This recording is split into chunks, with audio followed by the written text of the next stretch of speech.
Bienvenidos hermanos, muy buenas. Pues como les dije, el vídeo que iba a estar grabando cada 7, 8, 9, 6 días más o menos, titulado preguntas y respuestas, de lo que me vayan ustedes enviando.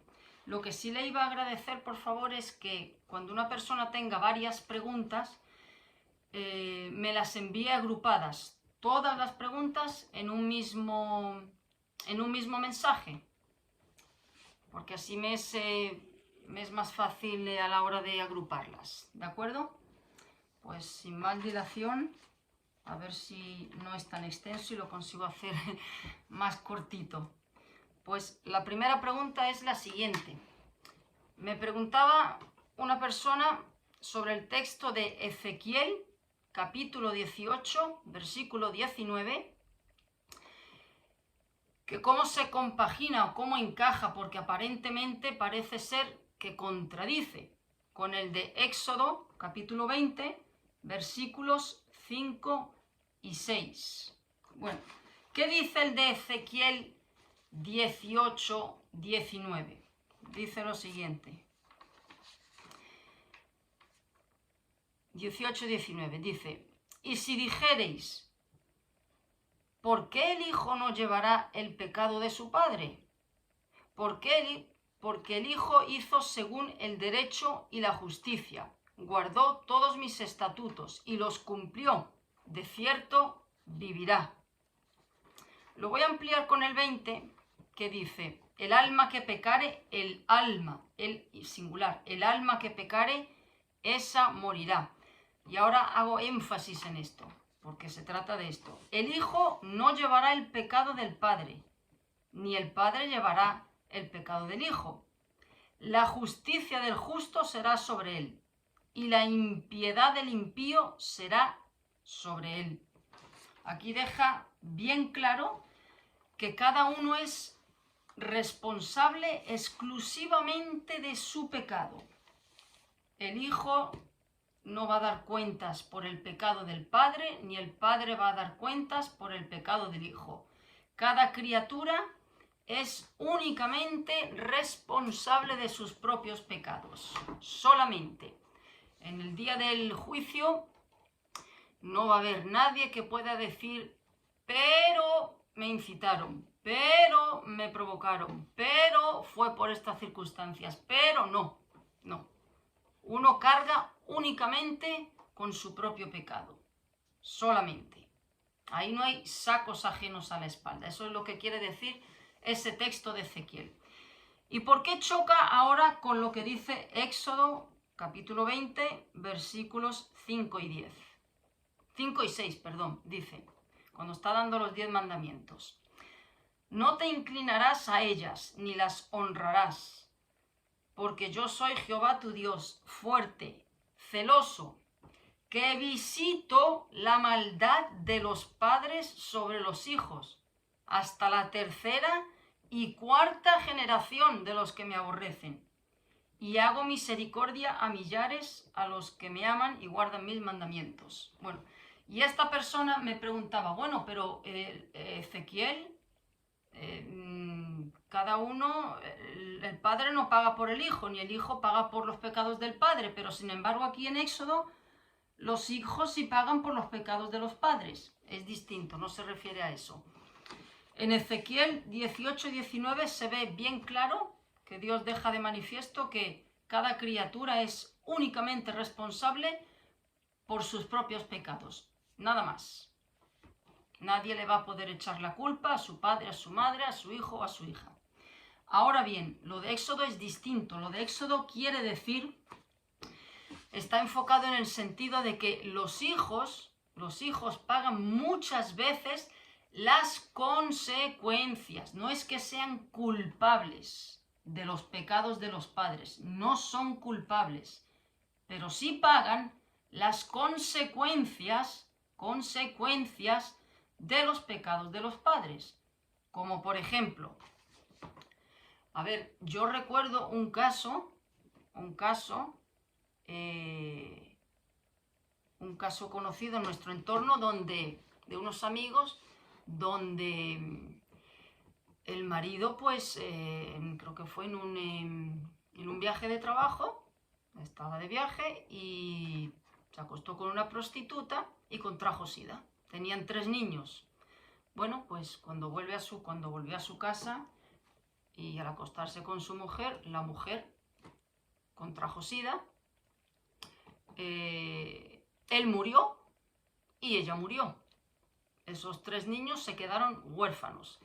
No cargaron con el pecado de ellos, no son responsables del pecado de su padre, no. Pero padecieron las consecuencias. Otro ejemplo bien claro. Esto se ve bien evidente cuando, unos hijos nacen en un hogar completamente desestructurado, roto por el alcoholismo, porque tienen un padre drogadicto o una madre o un padre maltratador. O ¿cómo crecen esos hijos? Posiblemente sean también drogadictos y alcohólicos, no necesariamente, pero el porcentaje es muy alto. ¿Por qué?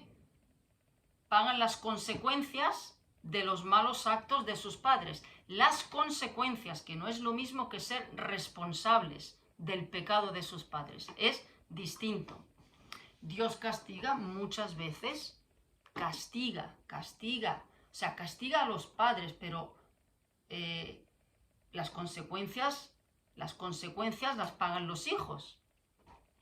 Pero no significa que los hijos sean los responsables del pecado de sus padres, que es distinto a lo de Ezequiel. En Ezequiel se deja bien claro que cada uno va a dar cuenta por su propio pecado. Pero lo de Éxodo es distinto, y es que los hijos muchas veces pagan las consecuencias de la mala vida que han llevado sus padres, de las malas decisiones, de todo lo malo que han hecho. Es distinto. Una cosa es ser responsable y otra cosa es pagar las consecuencias de los pecados de otras personas. A eso se refiere. Segunda pregunta. Acerca del bautismo, dice esta persona, que ha escuchado los siguientes argumentos relacionados con el bautismo. De que es necesario el bautismo para recibir el Espíritu Santo. Bueno, eso es completamente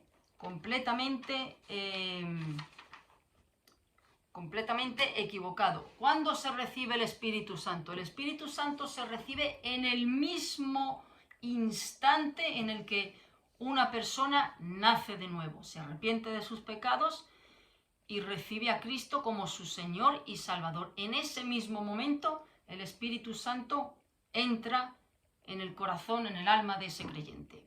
No es necesario bautizarse. Miles de personas, millones de hermanos están en el cielo sin bautizarse, porque no le dio tiempo, porque recibieron a Cristo en el lecho de muerte, no se bautizaron. ¿Qué mejor ejemplo que el ladrón de la cruz? El ladrón de la cruz murió clavado en esa cruz y no se bautizó.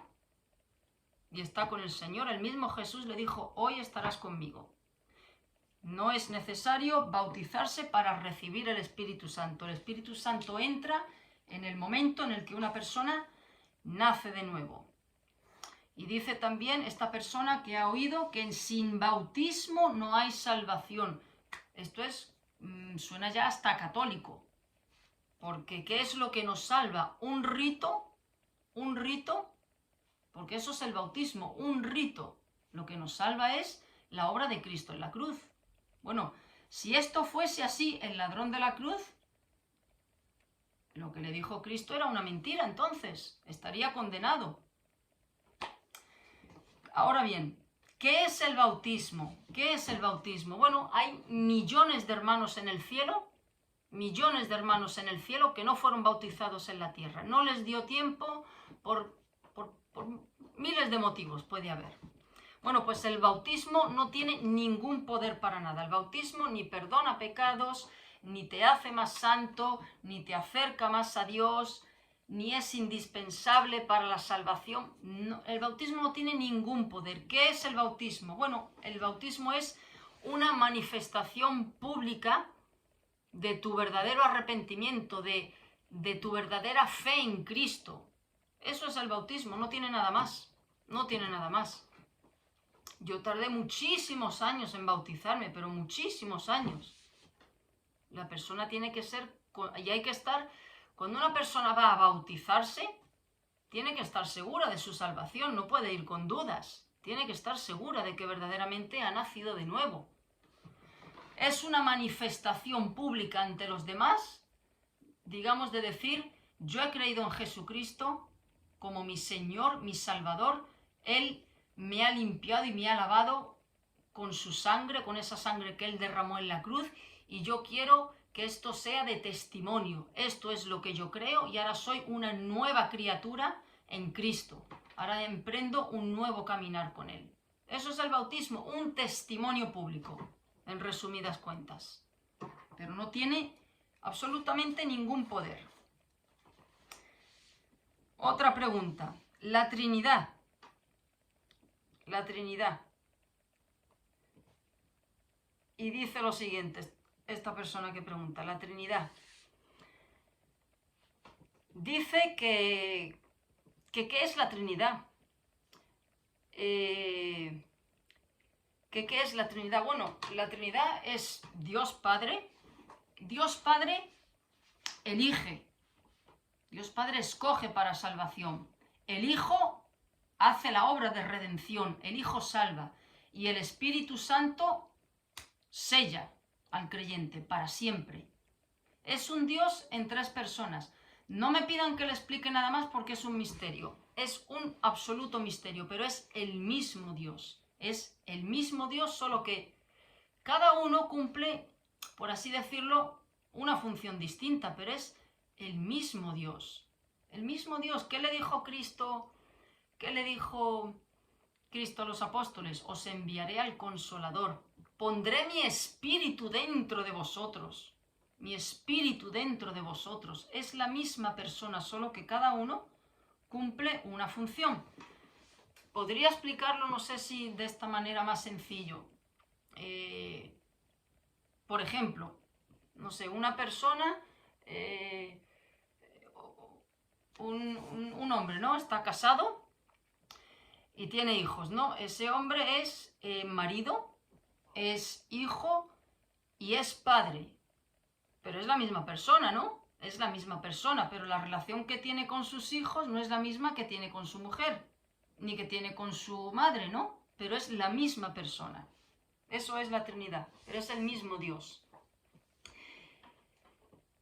Y dice esta persona que en Génesis 1:26 Dios dice, hagamos, en plural, hagamos al hombre a nuestra imagen y semejanza.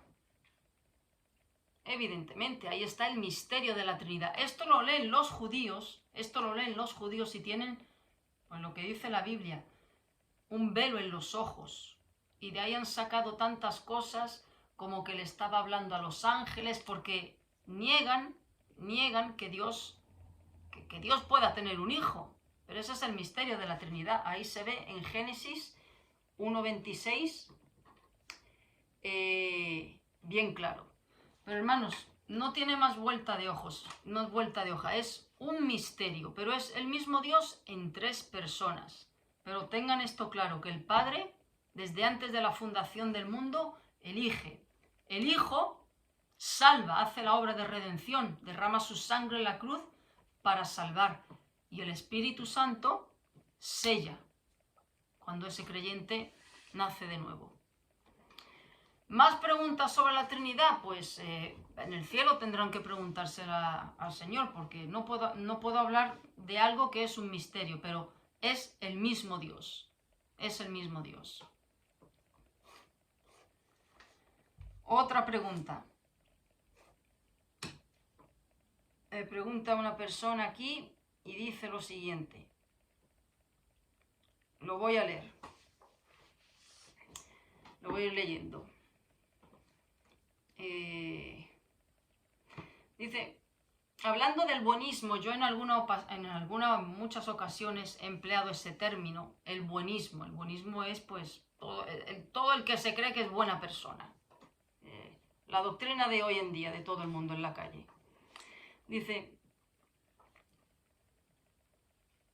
¿es una trampa del enemigo que una persona se sienta buena? Por supuesto que es una trampa del enemigo, porque no te acaricia la conciencia. El sentirte tú buena persona y que mereces el cielo es una trampa del enemigo, por supuestísimo que es una trampa del enemigo. Y dice esta persona, ¿cómo entonces debemos de sentirnos en la vida? ¿Debemos acaso sentirnos afligidos porque nuestro destino es el lago de fuego? ¿O quizá adoptar una postura más dura, tipo, soy un pecador, pero en Cristo me encargo de divulgar la palabra de Dios para salvar a la mayor cantidad de almas posibles? Y después acepto el castigo del Señor eterno. A ver, aquí hay una serie de ideas mezcladas.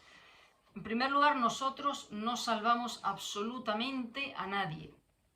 Todo cristiano que le predique a otra persona es simplemente un acto de obediencia, ir por el mundo y predicar el evangelio. Háblale al del autobús, al de la frutería, a tu padre, a tu hijo, a tu cónyuge, a la vecina, a toda criatura que esté a tu lado, háblale de la salvación. Ahora bien, que te quede claro, hermano, no vas a influir ni un 1% en que esa persona venga a salvación, porque la salvación no depende de nosotros. Ya podemos nosotros predicar mejor que el apóstol Pablo, que si Dios no dice, si Dios no toca el corazón de esa persona, no se va a salvar, no se va a salvar. Por eso yo condeno y condenaré hasta el último día de mi vida todas estas técnicas evangelísticas que no son nada más y nada menos que payasadas humanas. Hacer mímicas, hacer teatros, incluso modificar hasta el mensaje para hacerlo atrayente al pecador, para hacerlo, digamos, no tan feo, para que diga, uy, qué bonito el evangelio. Si a la gente dice, uy, qué bonito el evangelio, lo estás predicando mal, porque el evangelio es una espada que entra y que te raja la conciencia, que te hace sentir mal. Eso es el evangelio. Pero nosotros, hermanos, no influimos en nadie. Nosotros no hacemos absolutamente nada, ningún poder, ni para convencer, ni para quitar el velo del entendimiento, ni para dar quebrantamiento, ni para absolutamente para nada, nada. Un cero a la izquierda es lo que somos. El que salva es Dios, el Espíritu Santo, el que quebranta. ¿Qué actitud debemos de tener? La pregunta está un poco no muy concreta, pero bueno, la actitud que debemos de tener es reconocernos que merecemos el lago de fuego. Una persona, un creyente que diga, bueno, no soy tan malo, bueno, tanto para eso, no ha nacido de nuevo, no ha nacido de nuevo. Hermanos, no ha nacido de nuevo. Un verdadero creyente tiene que sentirse, pero no de boca, sino de corazón, ver que merece las llamas ardiendo del infierno, que es ahí donde debería de estar. Y luego, ¿qué es lo que eso debe de producir? Una infinita gratitud a Dios. Una infinita gratitud a Dios por no haberle dado lo que merece. Eso es lo que debe de sentir el creyente. Sigue preguntando esta persona. Dice, pregunto esto porque una vez me dijeron así. Dice, una vez me dijeron así. A ver. Le dijeron, no seas exagerado, no te vas a ir al infierno por un detalle. Eres una buena persona. Bueno, eso que le dijeron verdaderamente era un diablo hablando por esa boca. Porque eso es lo que le susurra el diablo a la gente. No, no escuches eso. Estos son gente fanática, exagerada, radical, religiosa, obtusa. No escuches. Tú eres buena persona. Por una mentirita, Dios no te va a castigar por eso. Eso, quien le dijo eso, hermano, había un diablo detrás de esa persona hablando por la boca de esa persona. Dice, es que causé un alboroto en un estudio bíblico por manifestar vehementemente mi oposición al argumento de que el infierno no existe, que planteó una persona. Bueno, esa persona que planteó de que el infierno no existe y no es real era un inconverso, no tengan la menor duda, no tengan la menor duda. Y muy bien por manifestarse y decir que sí existe ese lugar, que es real. Y dice esta persona, sigue diciendo, es bonito pensar en que por seguir a Cristo y tratar de cumplir sus mandatos, uno va camino al cielo. Bueno, me paro aquí porque esto es completamente erróneo, totalmente. Uno no va al cielo por cumplir los mandamientos de Dios. Uno no va al cielo por cumplir los mandamientos de Dios, porque los mandamientos de Dios son, digamos, el espejo que Dios nos pone delante para ver nuestra lepra moral, nuestra incapacidad para salvarnos por buenas obras, nuestra absoluta impotencia para poder cumplirlos. Los mandamientos nos declaran nuestra enfermedad y nos apuntan a Cristo, a Cristo. Esa es la función de los 10 mandamientos. O sea, esto, la persona que haya escrito esto es completamente equivocado. Nadie se salva por cumplir los 10 mandamientos. Por eso vino Cristo. Por eso vino Cristo. Por eso vino Cristo. Y sigue diciendo, dice, es bonito pensar que por seguir a Cristo y tratar de cumplir sus mandatos uno va al cielo. Eso es falso. Dice, pero luego de escuchar tus argumentos, se refiere a mí, sobre el buenismo, me hizo recordar la parábola del fariseo y el publicano, donde mientras el fariseo se jactaba de ser buena persona y casi él mismo se garantizaba la salvación,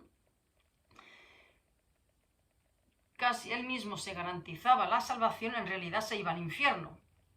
El publicano sí que reconocía sus pecados y se arrepentía realmente,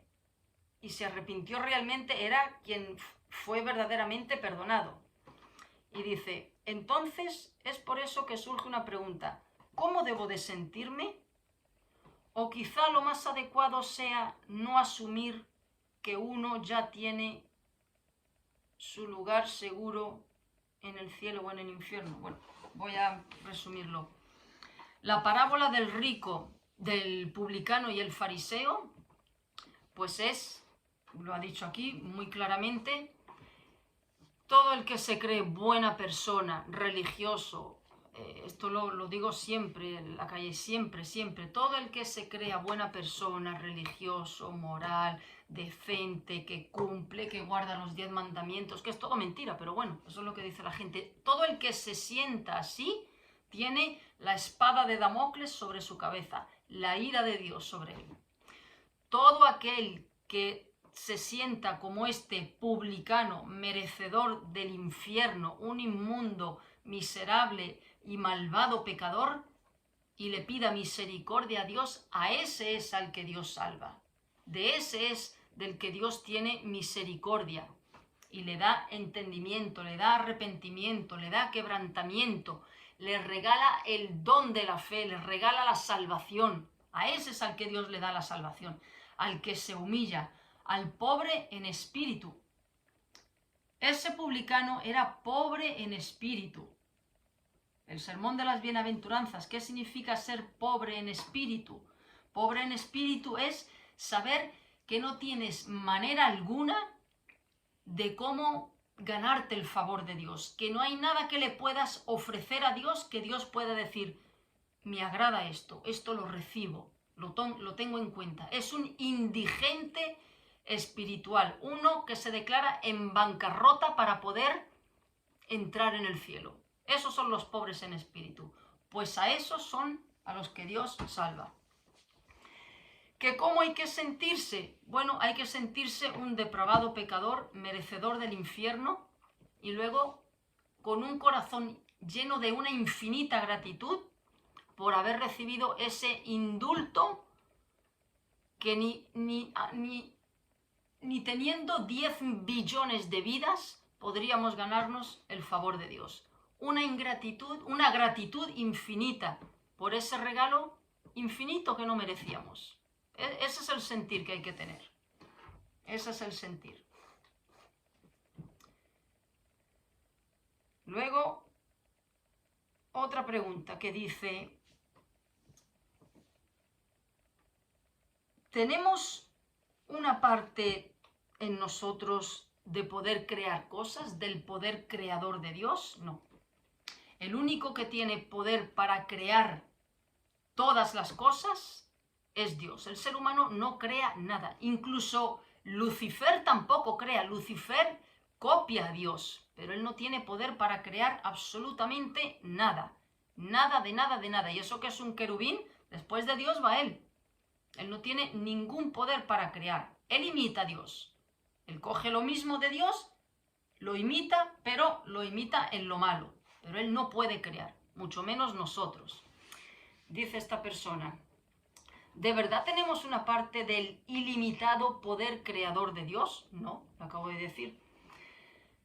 Dice, la pregunta surge porque hay personas que dicen, no necesitamos pedir ayuda a Dios, porque Él ya nos dio todo lo que necesitamos para salir adelante en la vida, al soplar vida en nosotros. No tiene nada que ver esto del soplar vida con... A ver, la Escritura dice bien claro, porque separados de Él nada podemos hacer.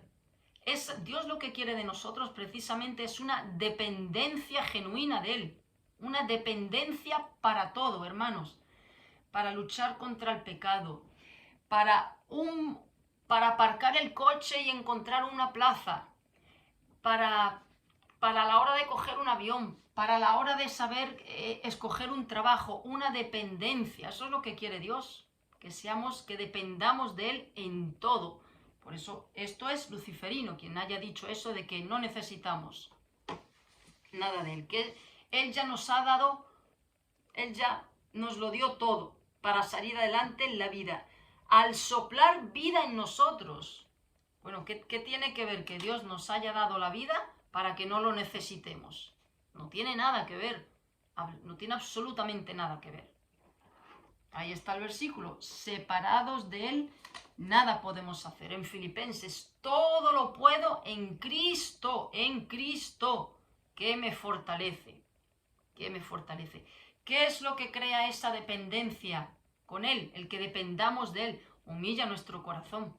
Porque la autosuficiencia es del diablo.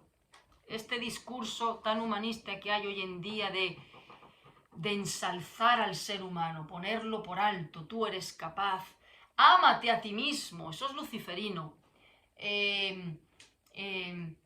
tú vales mucho, o sea, eso es un mensaje totalmente humanista, muy camuflado, que suena muy bien al oído, pero lo que hace es apartarte de Dios, tú eres capaz, tú puedes, tú vales mucho, tú no necesitas a nadie, tú eres muy autosuficiente. Esa es la independencia que quiere el ser humano de Dios. Quiere independizarse, quiere él ser capaz de todo. Y Dios dice, ¿sabéis por qué Dios nos dice ovejas? Porque la oveja es un animal tan inútil, tan torpe, tan ciego, tan asustadizo, necesita un pastor, necesita un guía. Pero ¿cuál es el discurso del diablo? Tú puedes solo, tú vales mucho, tú no necesitas, ya lo tienes todo. Ese es el humanismo que lastimosamente está en el mundo, pero se ha infiltrado totalmente en los creyentes, en muchos creyentes. Ahora sigue preguntando esta persona, la gente que sostiene tal aseveración, lo que acabo de explicar, dice, insiste en que con las palabras habladas sí podemos crear y modificar realidades, tal y como hizo Dios cuando creó al mundo usando su voz. Bueno, a ver, me voy a parar aquí. Nosotros no creamos nada, absolutamente nada, pero nada de nada. Y luego tampoco podemos modificar realidades. Bueno, vamos a ver, entonces, ¿por qué dice Dios, a la hora de decirnos cómo debemos orar, dice siempre, hágase tu voluntad? Ahí está el modelo del Padre Nuestro. Hágase tu voluntad. Hágase tu voluntad. Una contradicción, ¿no? Si el mismo Cristo nos enseñó cuando estuvo en el Getsemaní, que dijo, pasa de mí esta copa, mas no se haga mi voluntad, sino la tuya. Si pedís alguna cosa conforme a su voluntad, Él nos la da. Pero si no es conforme a su voluntad, no nos la da. No nos la da. ¿Cómo que nosotros podemos modificar realidades? En absoluto. Nosotros oramos. Y Dios, voy a decir una cosa, ya lo he dicho en muchas ocasiones, nuestras oraciones no tuercen el brazo de Dios por insistir. No, nuestras oraciones no tuercen el brazo de Dios. Sería Dios un monigote en nuestras manos. Menos mal que no nos hace caso. Menos mal que no nos hace caso, en el sentido de que no nos da todo lo que le pedimos. Nosotros no cambiamos la voluntad de Dios. Nosotros no modificamos los planes soberanos de Dios. Nosotros no hacemos cambiar a Dios de opinión. Nosotros no ablandamos el corazón de Dios y Dios dice, venga, voy a hacer lo contrario. No, es que no sería Dios. No sería Dios. ¿Cómo las criaturas van a manejar al Creador? Según nuestras apetencias egoístas, carnales, finitas, torpes, que no sabemos muchas veces ni lo que es bueno, ni lo que es malo, ni lo que nos conviene, ni lo que no nos conviene. Imposible. La oración no tuerce el brazo de Dios, ni le hace a Dios decir, venga, lleva mucho pidiéndome por esto, venga, se lo voy a dar. No, menos mal que no lo hace, menos mal. ¿Qué es lo que cambia la oración? Nuestro corazón. Nuestro corazón. Nos pone en consonancia con la respuesta que Él ya tiene determinada a dar desde antes de la fundación del mundo. Va quitando nuestros deseos egoístas, va quitando nuestras motivaciones torcidas, va ordenando nuestros sentimientos y lo pone en consonancia con lo que es su voluntad. Eso es lo que hace la oración. Ese poder tiene de transformar nuestro corazón, pero no cambia los planes de Dios. Eso es más que evidente, hermanos, con la salvación. ¿Cuánta gente hay que no ha orado por alguien? Yo recuerdo un caso, un montón de años, un montón de familiares cristianos, y esa persona, harta de oír el Evangelio, y se fue sin el Evangelio, se fue sin Cristo. Oraría, ¿cuánta gente no ha orado porque se cure de esta enfermedad? Y Dios escucha, y no se cura, se muere. Porque nadie cambia los planes de Dios. Nadie. Entonces, esto es una verdadera barbaridad. Que podemos modificar realidades. Lo que hay, la persona que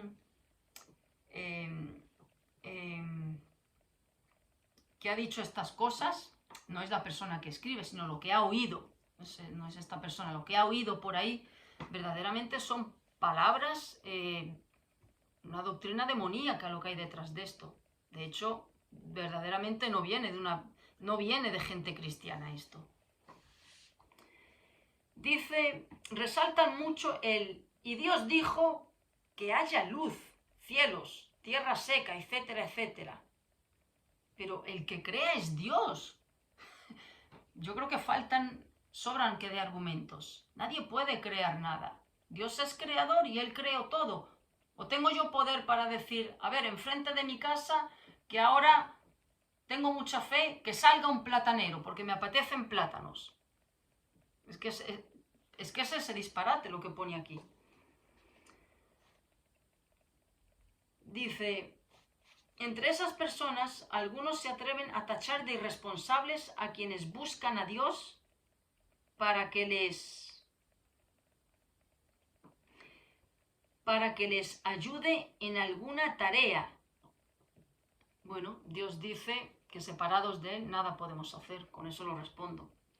Y dicen, hazlo tú, nadie te va a salvar, tienes que salvarte tú solo. Bueno, todos estos argumentos evidentemente vinieron de una persona no cristiana, que no sabe quién es Dios ni nada, ni ha leído la Biblia.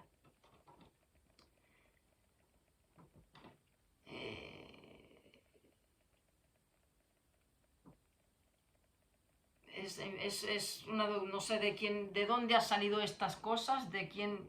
el hermano que ha oído todas estas cosas, por favor, no le haga ni caso a esta persona, ni caso a esta persona. Cierre sus oídos porque no tiene ni pies ni cabezas, ni pies ni cabeza.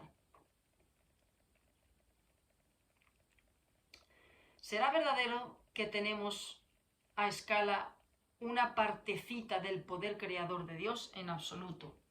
Hermano, el que todas estas preguntas, cierre sus oídos a estas personas porque son hijos de las tinieblas. No conocen a Dios, no entienden la Biblia, tienen un humanismo luciferino arraigado dentro. No necesitas a Dios, tienes poder para crear cosas, tienes poder para modificar cosas.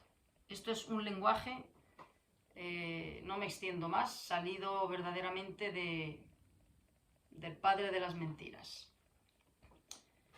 Otro punto. Diferencia entre fe y esperanza en palabras bíblicas. Bueno, ¿qué es la fe? Bueno, Hebreos 11:1 lo dice. La fe es la certeza de lo que se espera, la convicción de lo que no se ve. Eso es la fe.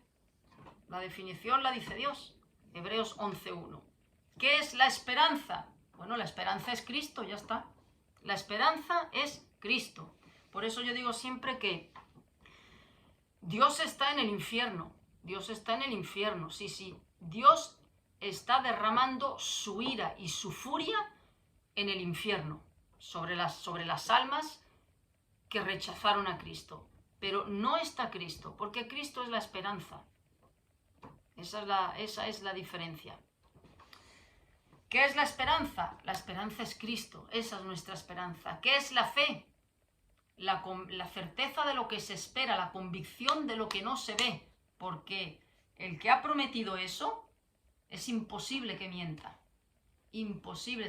Hermanos, lean Hebreos capítulo 6, versículo 18, dice, y subrayenlo en amarillo, es imposible que Dios mienta. Imposible, imposible. Así es que esa es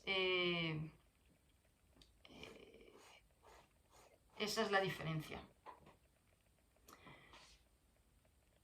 Y ahora dice, sigue preguntando, ¿cuál es el principal mensaje que nos dejó Cristo en su primera venida?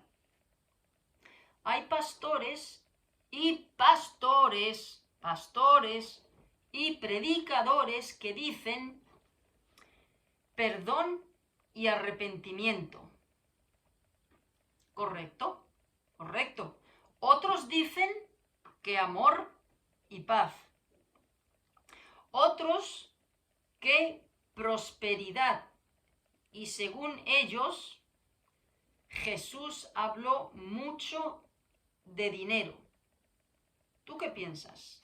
Bueno, a ver, en su primera, aquí está metido el Evangelio de la Prosperidad, evidentemente, y con lo que he leído antes de tú tienes poder para modificar con tus palabras, tú decláralo, tú tienes poder para cambiar cosas, todo esto está dentro del movimiento satánico, herético y maquiavélico del Evangelio de la Prosperidad.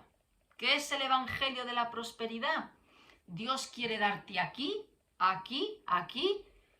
una vida de éxito, una vida de prosperidad económica, una vida de ausencia de problemas, una vida de éxito, una vida de paz. O sea, todo eso es el veneno, que es todo falso. Bueno, Dios es nuestra paz, pero Cristo no vino para eso. Pero eso es lo que declara el Evangelio de la prosperidad. Dios quiere que tú... bueno, ese libro que sacó Joel Osteen, que es uno de los grandes lobos vestidos de oveja, una de las figuras más visibles del Evangelio de la prosperidad, cuya iglesia es millonaria, es la iglesia más grande de todo Estados Unidos, está en Texas. Pues él lanzó un libro que se titulaba Tu mejor vida aquí. Fíjense el título, Tu mejor vida aquí. Y John MacArthur, todos lo conocerán, un pastor de ovejas, un buen siervo del Señor, le contestó: tu mejor vida aquí no, tu mejor vida viene luego, gracias a lo que Cristo hizo. Pero todo esto de amor, prosperidad, dinero, todo esto, señores, no huyan de ese tipo de iglesias, salgan como si estuviesen en su casa y empieza la casa a incendiarse de un fuego consumidor. Salgan corriendo, tírense por la ventana y escalen por la chimenea. Salgan corriendo de ese tipo de iglesias donde le prometen éxito, dinero, salud, prosperidad. Tu matrimonio se va a mejorar. Huyan, porque Cristo no vino para nada de eso. Es más, Él prometió que al que le va a seguir, al que le sigue verdaderamente, al que nace de nuevo y le sigue, va a ser perseguido, matado, ultrajado, calumniado, va a tener una vida de problemas, la familia se le va a poner en contra, posiblemente lo echen del trabajo, pierda su vida, va a tener una vida de padecimientos. Lo dice, creo que es Timoteo: el que quiera vivir piadosamente en Cristo padecerá persecución. Ahí está, también en Lucas 6:26. Bienaventurados cuando por mi causa os persigan. Versículo 22 y el 26 creo que es. Os persigan. Entonces, hermanos, cierren sus oídos a esa doctrina demoníaca. ¿Para qué vino Cristo en su primera venida? Bueno, vino para abrir un puente, porque no había puente, lo único que había era un destino, toda la humanidad, al lago de fuego, al infierno, y Él vino a hacer un puente entre el pecador y Dios. Fue Cristo. De ahí Juan 14:6, yo soy el camino, la verdad y la vida, nadie va a Dios si no es a través de mí. ¿Para qué vino? Vino para pagar por nuestros pecados, para derramar su sangre en la cruz, porque Dios dice que sin derramamiento de sangre, sin un holocausto, sin un culpable que derrame sangre, no se borra el pecado. Y vino el mismo Dios hecho hombre. Para eso vino. Para que todo aquel que se arrepienta y crea en Él pueda entrar directamente en el cielo. Ese fue el motivo de su primera venida. Él no vino ni para prosperidad ni para todas estas barbaridades que se dicen hoy en día. Él vino para pagar el precio por nuestros pecados y abrirnos las puertas del cielo, porque las teníamos completamente cerradas desde el Edén. Fíjense si es así, que toda la gente que murió, desde Adán hasta Cristo, toda esa gente tuvieron que estar en el Hades. El Hades estaba separado entre una parte que no era de tormento y otra parte de tormento. Los que no estaban en la parte de tormento eran todos los que murieron creyendo en esa promesa de que Dios enviaría un Salvador. Esa promesa ya la vemos en Génesis 3:15. Nada más caer el hombre en pecado, ya ahí está la promesa de un Salvador. Y toda esa gente que murió, Abraham, Moisés, Noé, José, Elías, Nehemías, Zacarías, Malaquías, toda esa gente, todos los profetas, todos esos creyentes que murieron creyendo en esa promesa tuvieron que esperar ahí hasta que Cristo, cuando murió, Él bajó al Hades, bajó a las partes más profundas de la tierra y llevó cautiva la cautividad. ¿Qué quiere decir esto? Que nadie puede entrar en el cielo si no es a través de Cristo. Pero Él tenía que venir y cumplir ese holocausto, porque esa gente no podían subir arriba hasta que eso no se cumpliese. Y por eso vino, ese fue el motivo de su primera venida, trazar un puente para que el ser humano pueda entrar en el cielo. Pero no vino ni para dinero, ni para prosperidad, ni para darte salud, ni para arreglar tu matrimonio, ni para darte un ministerio, ni para hacer que tu empresa sea grande, ni para darte felicidad. No, eso es del Evangelio de la prosperidad elaborado por Lucifer y sus secuaces. Salgan de ese tipo de iglesias. Una iglesia donde no les predica del pecado, de la ira de Dios, de la santidad de Dios, de la justicia de Dios, del juicio, del infierno, de la sangre de Cristo, de la obra expiatoria, de que seguir a Cristo tiene un precio, de que Dios demanda santidad si has nacido de nuevo, de que tienes que vivir apartado del mundo. Si no les predican de esto en una iglesia, salgan de ahí y busquen otra. Pero por eso vino Cristo, eso fue el motivo. Él vino para pagar el precio por nuestros pecados, vivir la vida perfecta, que ni un solo ser humano es capaz de vivir, una vida sin pecado, solo Él pudo vivirla. Por eso, otra cosa que oigo en creyentes, que es una herejía, es una verdadera herejía. Dios, si cumplimos sus mandamientos, ¿por qué vino Cristo? Porque no podemos cumplir sus mandamientos. Antes lo he leído, porque esta persona decía, es bonito pensar que por cumplir los mandamientos Dios nos va a abrir el cielo. No, los mandamientos nos mandan al infierno directamente, porque nos dicen, no puedes cumplirlo, no puedes, pero ve a aquel que sí los cumplió, que fue Cristo, Él sí los cumplió. Es que quítense esta frase de yo cumplo. No.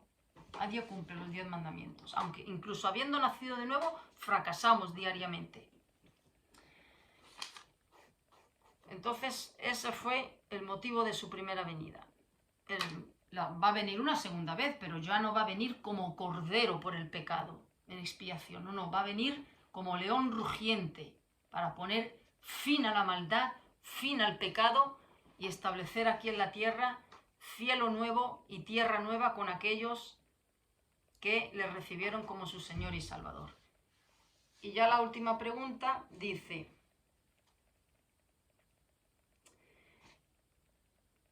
ahora que está el conflicto de Gaza, los judíos han estado clamando justamente ni olvido ni perdón. Dice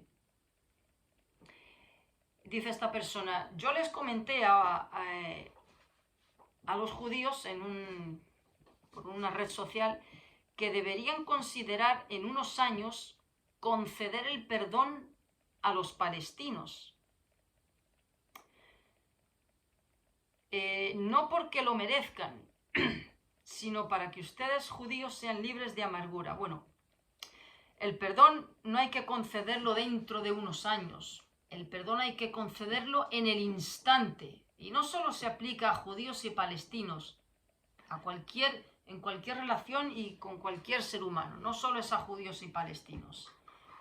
El negarse a perdonar, y hablo entre creyentes, el negarse a perdonar, el guardar amargura y rencor, niega la obra de Cristo en la cruz.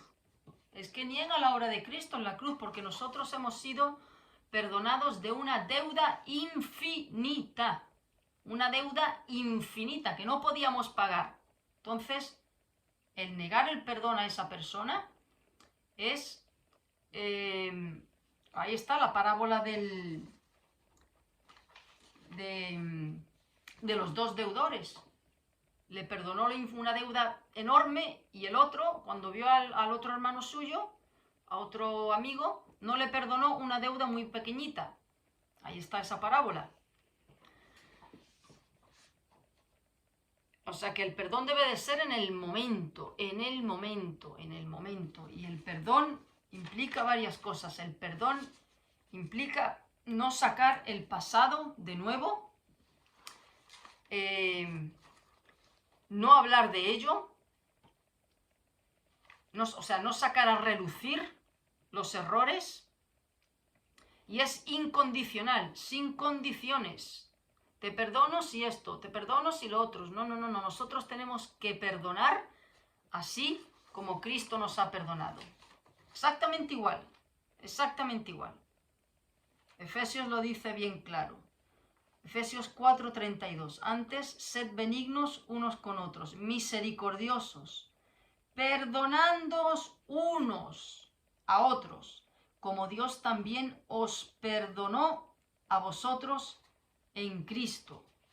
Colosenses 3:13. Soportándoos unos a otros y perdonándoos unos a otros, si alguno tuviera queja contra otro.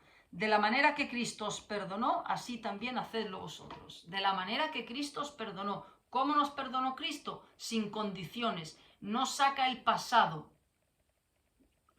No nos lo echa en cara otra vez el pasado. No nos lo recuerda. Sin condiciones. Para siempre. ¿Qué le dijo a Pedro?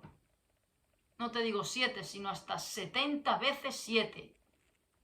O sea, si la misma persona comete la misma infracción, la misma ofensa al día 70 veces 7, 490 veces al día tienes que perdonarlo. Ese Jesús ya no gusta tanto, ¿verdad? Pero eso es así. Ese es el Evangelio.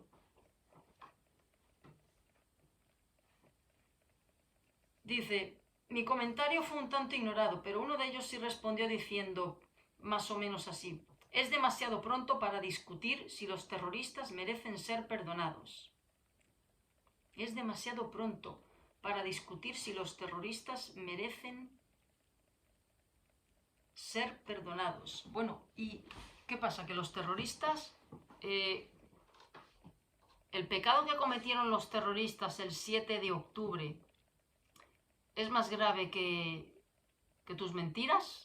Le diría yo a esa persona. Según esa persona diría, por supuesto que sí. Yo no he cortado cabezas, yo no he quemado a gente viva, yo no he violado, yo no he masacrado a familias. Por supuesto que un terrorista no es como yo. Bueno, parámetros humanos. ¿Consecuencias en esta vida? Por supuesto que los terroristas y la gente que comete ese tipo de actos, por supuesto que las consecuencias son muy distintas. O bien, si están en un país que hay pena de muerte, les cae pena de muerte, o si no, son encerrados, o si no, son masacrados por el bando contrario, por supuesto. Si uno es un ciudadano pacífico que lleva su vida normal, pues va a estar en libertad y evidentemente las consecuencias no son las mismas. Ahora, es que este es el Evangelio. En el cielo no puede entrar el terrorista por esos actos atroces. Eso es fácil de entender, ¿no? Pero tan fácil tiene que ser entender que en el cielo no entra el mentiroso, el que dice, voy a ir más allá, el que dice mentiras para salir del paso. Mentiras piadosas, como dice la Iglesia Católica Romana. No puede entrar, no puede entrar, porque ahí no se puede entrar con pecado. Ahí no se puede entrar con pecado, así de sencillo. Y esto también ha penetrado mucho en creyentes que evalúan pecados. Bueno, a mí, yo soy mejor cristiano porque yo no hago esto, porque yo no hago lo otro. Y el problema está que el nivel de comparación es horizontal siempre, horizontal, horizontal, horizontal. Y no es horizontal, es vertical, es vertical. Pero dejadme deciros una cosa, siempre lo digo, el cielo está lleno de terroristas, el cielo está lleno, miren la biografía de Jeffrey Dahmer, la biografía del hijo de Sam, de asesinos en serie, de satanistas que hicieron hasta rituales humanos. En el cielo está ese tipo de personas. Y en el infierno hay padres de familia que vivieron una vida humanamente, digamos, honrada. Es que ese es el Evangelio. Por eso el Evangelio destroza, pulveriza la soberbia, el orgullo, la prepotencia, eso de decir yo soy mejor. Es que ante los ojos de Dios no somos ni uno bueno, ni uno. Y lo que me resulta, digamos, chocante, que esto la gente de la calle lo rechace, lo entiendo, porque no tienen la luz del Evangelio. Dios no les ha quitado el velo del entendimiento y no comprenden lo que es el pecado delante de Dios, ni lo que es la santidad de Dios. Pero es que esto ha penetrado en el cristiano también, de decir, yo soy mejor cristiano que aquel, porque no hago esto, porque no hago esto, porque no hago esto. No, no, no, no. No, no, no. El Evangelio pulveriza la soberbia. Y todos merecen ser, bueno, ninguno merece ser perdonado, pero Dios perdona absolutamente todo.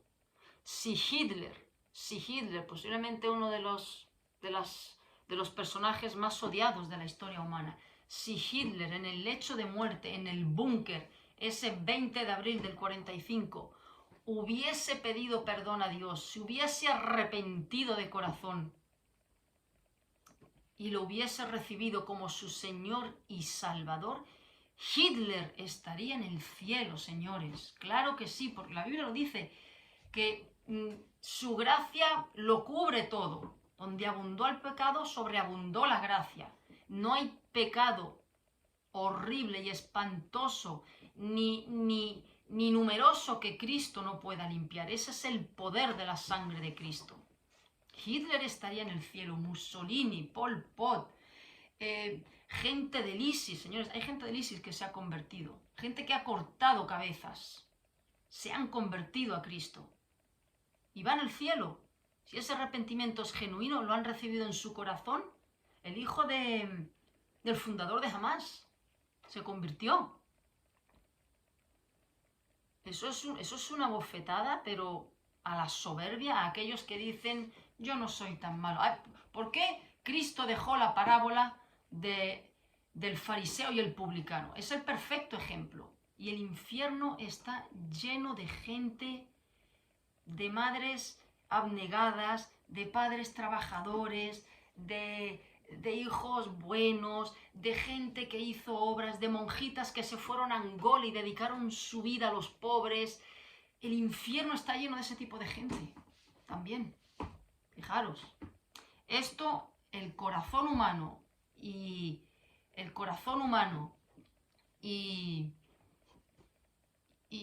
parámetro carnal nuestro lo rechaza. Esto lo rechaza el ser humano. Pero es que el Evangelio humilla. El Evangelio es para depravados, el Evangelio es para perversos pecadores. Y somos todos iguales, señores, somos todos iguales, todos, no hay diferencia ante los ojos de Dios.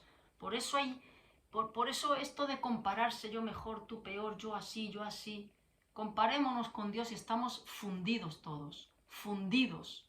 Ante los ojos de Dios somos merecedores de estar nadando en las llamas del infierno. Así es, así es. Y el infierno está lleno de gente que dedicó su vida a hacer muy buenas obras. Monjas, yo sería incapaz de hacer eso. Yo no lo haría.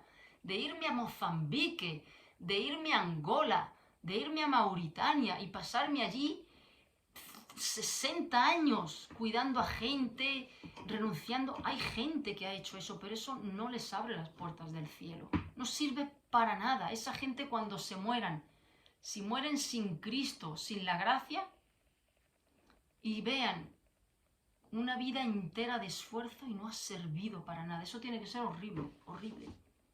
Y aquel que ha sido, aquella que ha sido una drogadicta, una asesina en serio, y en el lecho de muerte le predican el Evangelio y recibe a Cristo como su Señor y Salvador, va al cielo. Porque eso es la gracia, un regalo al culpable. Pero al que se cree que es bueno, al que se cree que Dios, tienes que mirar 60 años de vida en África. Esto no es lo mismo que una que se ha pasado toda la vida haciendo fechorías y a última hora la perdonas. No puede ser lo mismo, no es justo. Bueno, no es justo para nosotros, pero eso es la gracia, un regalo al culpable. Y el que no se cree culpable o más o menos culpable, no puede entrar en el cielo. El que no se ve merecedor del infierno, pregúntenle a gente de verdad, pregúntenle a gente que hace este tipo de cosas, sobre todo religiosos, monjas, gente de ONGs, sobre todo gente religiosa y que dedica su vida a hacer muy buenas obras, no estoy diciendo que sean malas. Díganles, pregúntenles, si usted se muriese ahora, ¿dónde cree que iría? Después de 60 años de servicio al prójimo en cualquier país de estos. ¿Dónde cree que iría usted? ¿Usted cree que Dios le tomaría en cuenta lo que ha hecho? A ver qué les contesta. A ver qué les contesta. Pero es eso. El Evangelio es un regalo al culpable. Un regalo a los malos. Y aquel que no se ve malo, pues Dios no le da el regalo. Porque no lo necesita. Dios, más o menos tú tienes que tener en cuenta lo que he hecho. Eso es, cuánta gente de ese tipo cuánta gente se va a llevar un shock enorme por pensar así. Si los terroristas merecen ser perdonados, no merecen ser perdonados, pero Dios perdona a todo tipo de pecadores. Pero ¿qué pasa? Que el idólatra, ¿ese sí merece ser perdonado? ¿El que adora a la Virgen sí merece ser perdonado? ¿El padre de familia que, bueno, ha dicho una mentirita, pero mira la vida de amor que lleva y todo eso hacia su familia? A ese sí perdónale. Al terrorista no, porque mira las barbaridades que ha hecho, pero a este sí. Ese sí merece ser perdonado. Señores, este es el pensamiento de aquellos que acaban en las llamas del infierno. Ninguno merecemos el perdón de Dios, pero Dios se lo da a todo tipo de pecador si se arrepiente genuinamente. Y la misma necesidad tiene un mentirosillo que no mata a una mosca, pero que de vez en cuando dice sus mentiritas para no herir los sentimientos de los demás o algo que tenga que salir del paso, pero luego mira qué bueno es en esto, mira cómo cuida a su madre, mira cuántas buenas obras hace, mira qué honrado es en esto. Ese necesita el mismo perdón que ese terrorista que quemó una casa en ese kibutz y los quemó vivos a la familia. El mismo perdón de Dios necesita la misma gracia. Pero el diablo ha hecho una obra tan maestra, de verdad, inculcándole a la gente este tipo de pensamiento. Así es que el perdón se da en el momento, no es más adelante, no es piénsatelo, medítalo, no. Y claro que no lo merecen, pero nosotros tenemos que perdonar como Cristo nos ha perdonado. Por supuesto. Nadie merece el perdón de Dios, pero Dios lo da, sin condiciones. Y si nos llamamos cristianos, no puede haber excepciones. Dios nunca puso un paréntesis y dijo, excepto tales casos. Perdona en el momento y sin condiciones. Pero todas estas cosas, el hermano que haya oído todas estas barbaridades que he leído, que ha oído por otros medios, cierre sus oídos a todo este tipo de argumentos errados, absurdos y contrarios totalmente a las Escrituras.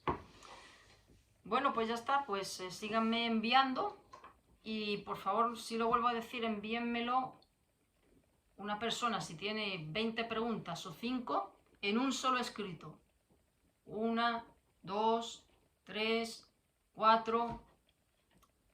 Lo agradezco que sea así, de esta manera. En este caso lo he hecho así leyéndolo porque estaba tan... he tenido que ir buscando los comentarios. Me es más fácil en un solo escrito, todo puesto de golpe. ¿De acuerdo? Pues muchas gracias, Señor, por este tiempo de poder compartir, de poder hablar de tu palabra, que es siempre enriquecedora en los dos sentidos.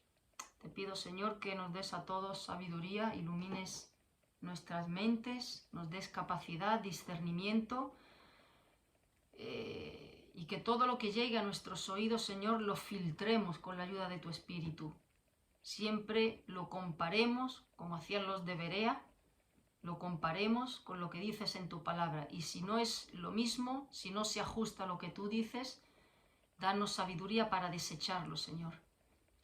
Que tu Espíritu sea un filtro en nuestra conciencia para que el enemigo no inyecte doctrinas erradas, pensamientos equivocados, filosofías humanistas y todo tipo de veneno que se aleja de lo que hay en tu palabra, Señor. En el nombre de Jesús. Amén. Pues muchas gracias y me envían así como les he dicho las próximas preguntas. ¿Ok? Hasta la próxima.